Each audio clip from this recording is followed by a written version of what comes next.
Assalamu alaikum. My name is Fazan, and now I will explain the second manual of this second manual.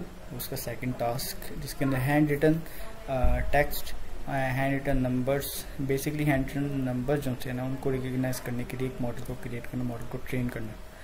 First of all, numpy as a num मतलब हमने इसके numerical values को find out करना, वो उसके बाद plot matplot library मतलब हमने जो से ग्राफ्स को ड्रा करना like this type of graphs and then we import the keras. Keras is the sub library of the TensorFlow. Tensors और इस मैनुअल के अंदर ये मैनुअल डायरेक्टली कनेक्टेड है चैप्टर नंबर 3 के साथ. वो chapter number 3 is full of the TensorFlow and keras, right? And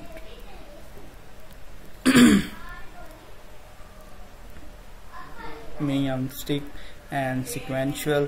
There's some kind of model that in dataset we will import the minion set, and in the model we will import sequential, and in layered we will the lengths and convolutory and flatten and the max pooling 2D and dropout.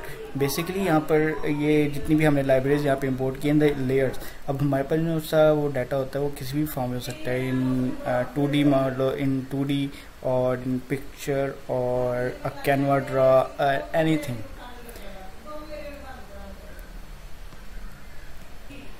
And then we split the data, split the data and load it. First of all, we will X train and Y train and X test and the Y test as the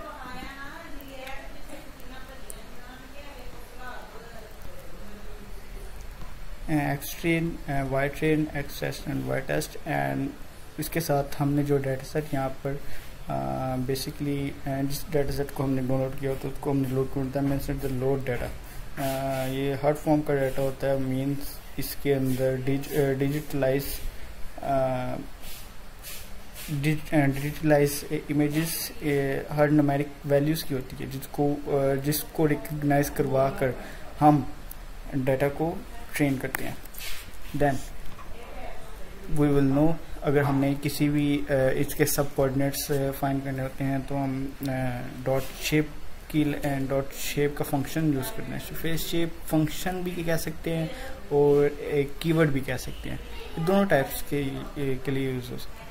अब जब हमने किसी भी variable के coordinates निकालने होते हैं तो हम उस वेरिएबल को शेप के साथ कंबाइन करते हैं. जैसे एक्सटेंड डॉट शेप, इसके अंदर इसके कोऑर्डिनेट 60,000, 28 and 28 हैं. Then we will create a function like plot image. Basically this is the image, and basically this is function to plot image. In the parameter its I means there's some kind of number like 1, 2, 3 and 4, and xtrain like xtrain we will save the parameters like about 60,000 28 by 28. Basically 60,000 is a type of handwriting, because in several forms हम data को different types मतलब hand writing को recognise करने के लिए मतलब 60,000 type of एक character की डिफरेंट टाइप्स होती हैं. Range for I and then this, then we load again the data of the TensorFlow, keras dot dataset.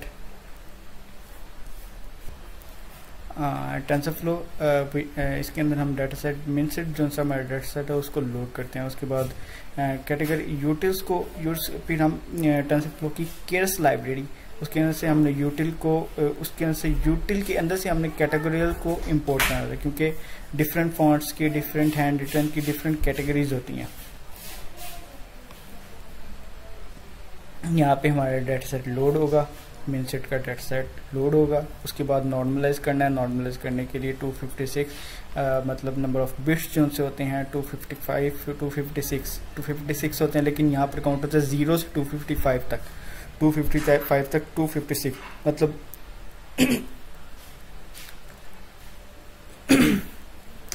Types जो सी होते हैं, टाइप ऑफ बिट्स, इसके अंदर 256 बिट्स होती हैं और 0 to 225 is equal to 256 bits. So reshape हमने क्या नाम है इसकी, क्या नाम है, डाटा को रीशेप किया। अब यहाँ पर हमारे पास एक और भी चैलेंज आता है सबसे बड़ा। अब जब हम क्या नाम है इस ओनली इसके बाद सिंपल नॉर्मलाइज कर लिया, नॉर्मलाइज करने के बाद हमारा डाटा डिवाइड तो हो जाएगा और क्या नाम है, हाँ डिवाइड हो जाएगा, और लेकिन उसकी विदाउट रीशेपिंग, मतलब हमने एक एक्सपेंड करना है अपने डाटा सेट को, लाइक एक एक्स्ट्रा कॉलम के नाम पे हम कह सकते हैं कि एक्स्ट्रा कॉलम, एक डिमेंशनल चैनल हमने ऐड करना है इसके अंदर basically, like sequential, and then this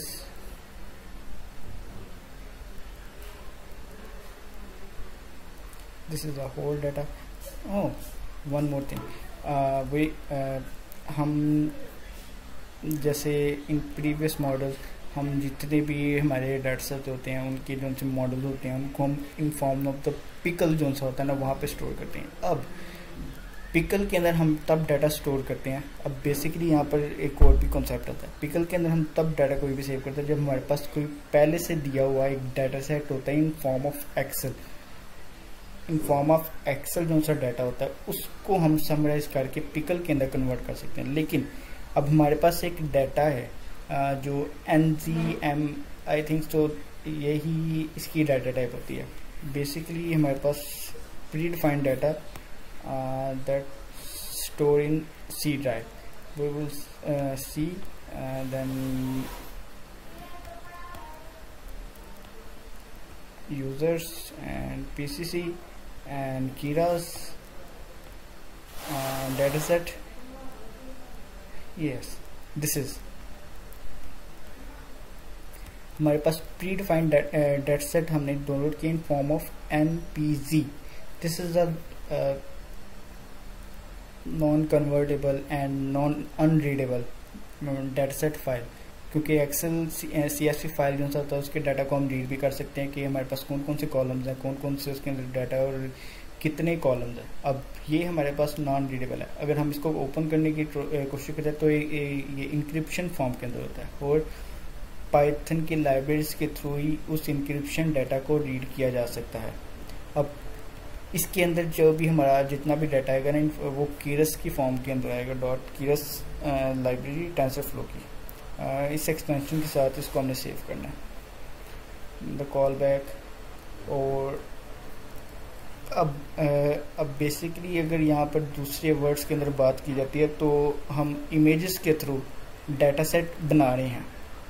images अब हमारे पास जो सा बेस्ट मॉडल .keras है ना, अब आप इसको एज्यूम कर लेते हैं कि हमारे पास ये एक्सेल की CSV फाइल है जिसके अंदर जैसे आप लोगों को प्री ट्रेन डाटा सेट मिलते हैं, फिर आप उनको यूज़ करते हैं, फिर आगे से मॉडल बनाते हैं। लेकिन यहाँ पर आप मॉडल को ट्रेन कर रहे हो, आप एक डाटा सेट को ट्रेन कर रहे हो कि उसके अंदर क्या डाटा होना चाहिए।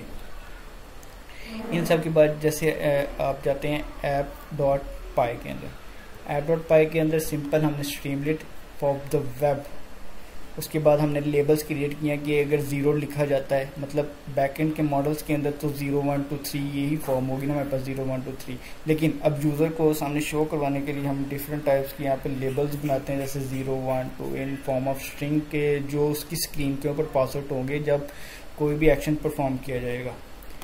यहाँ पर हमने मॉडल को लोड किया।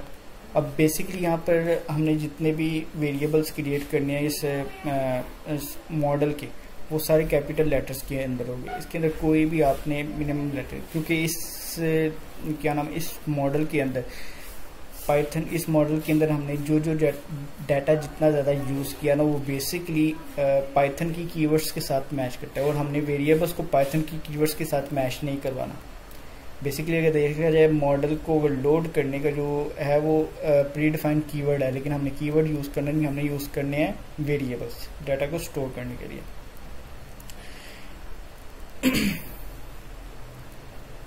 Then this is let's run this and I'll show you Streamlit run app.py.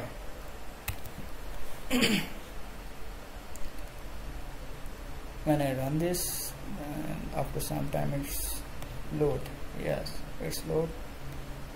Let's refresh again so we can see our model.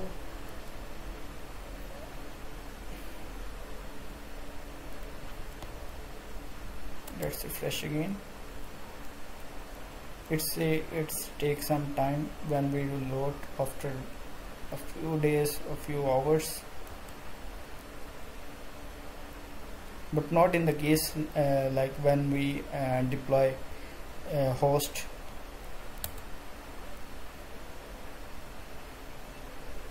Yes, this is it.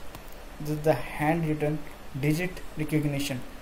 Draw a digit 0 to 9 below a click to predict. This is a Canva.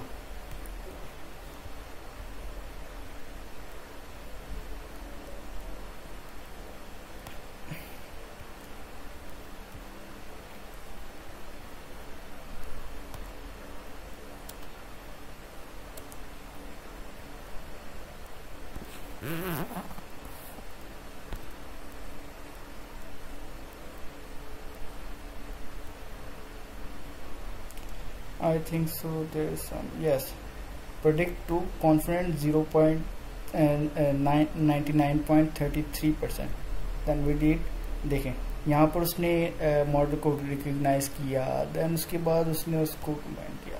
चलें दोबारा से एक और चीज़ करते हैं, screen को clear करते हैं। Let's make something different, then predict and 3, and जब हम दोबारा वहाँ पर बाहर की तरफ जाते हैं तो वो अपनी कैलकुलेशन कर देते हैं। Then clear it again and predict before 94.9। मतलब प्रेडिक्ट कॉन्फिडेंस लेवल जितना ज़्यादा होगा उतनी ज़्यादा प्रेडिक्शन इस मॉडल की बेस्ट होगी। Like this, yes. So there is a Canva की in the model, yes, in the model Streamlit drawable Canva, import st.canva। Basically आपने कैनवा, जैसे हमारे पास कैनवस होता है, उसके ऊपर कोई चीज़ हमने ड्रॉ करनी होता है किसी भी पेंसिल के थ्रू या कलर्स या ब्रश, तो जैसे painting brush, it's like that. Okay, this is done. Okay, good bye.